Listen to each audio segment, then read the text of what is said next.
त्याला मी सकाळपासून मी तिथे येणाऱ्या प्रत्येक भीमसैनिकाच्या मनात प्रचंड चीड दिसली मला. प्रचंड म्हणजे प्रचंड चीड दिसली. आम्ही सोबत जे मित्र होते त्यांच्यासोबत आम्ही चर्चा करताना पण मला या सगळ्या चिडीचं कौतुक वाटत होतं.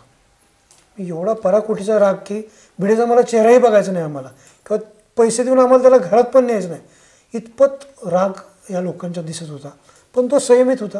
दुपारी त्याचा उद्रेक झाला काय लोकांच्या ह्यानं, पण तोही गैरसमजापोटी झाला. तो फोटो बघून झाला. तो राग ना माझ्या विरोधात होता ना पुस्तकाच्या विरोधात होता. आणि त्या सगळ्या 2 दिवसानंतर काय ठराविक झुंडीच्या टोळक्यानं हे कृत्य केलं.